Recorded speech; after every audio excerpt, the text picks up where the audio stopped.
এবং যে বিষয়গুলি আমি এতক্ষণ আপনাদের সামনে ব্যাখ্যা করলাম সেটাই হচ্ছে মূল বিষয়। তবে এখানে আবারও শ্রদ্ধেয় ইকবাল ভাইয়ের কয়েকটি কথা আমি পরিপ্রেক্ষিতে কয়েকটি কথা বলতে চাই, খুবই সংক্ষেপে বলতে চাই। দেখুন, একটি দলের শাসনামলে যে দলটি রাষ্ট্র ক্ষমতায় থাকে তখন যদি কোনো ঘটনা ঘটে তার জন্য কে দায়ী হয়? আপনার 9/11-এর যে ঘটনা মার্কিন যুক্তরাষ্ট্রে টুইন টাওয়ার ধ্বংস হয়, সেখানে তো ডেমোক্রেটিক পার্টি বুশকে বলেনি যে বুশ এর সাথে জড়িত।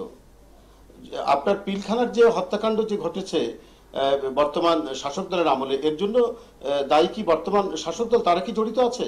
তো প্রশ্ন তো এইভাবে আসে। তো যাই হোক, আমি মূল কথাটা হচ্ছে যে অতীতচারী হতে চাই না, আমরা কেউ অতীতচারী হতে চাই না। এখন যে রাজনৈতিক স্টেলমেট যেটা আছে সেটা কিভাবে সরকার কি উদ্যোগ নিলে, রিজভী আহমেদ, আমাদের একেবারে সময় নেই, সরকার কি উদ্যোগ নিলে, আমি আপনাকে যেটা বলি, সরকার কি উদ্যোগ নিলে আপনারা আলোচনায় বসবেন? আমি আমার কথাটা শেষ করতে দিন। জামাতকে নিয়ে আওয়ামী লীগ আন্দোলন করে তত্ত্বাবধায়ক সরকার ব্যবস্থা যদি সংবিধানে স্থাপন করতে পারে, এই আলোচনা আমরা বহুবার করেছি, যেহেতু আমাদের সময় নেই। যে বিএনপি জামাতকে সাথে নিয়ে আন্দোলন করে সেই আন্দোলন যদি গণতন্ত্রের পক্ষে হয়, দেশের অগ্রগতির পক্ষে হয়, আধুনিকতার পক্ষে হয়, সেখানে আওয়ামী লীগের ভুল বিএনপি অনুসরণ করতে পারে। আপনাকে ধন্যবাদ।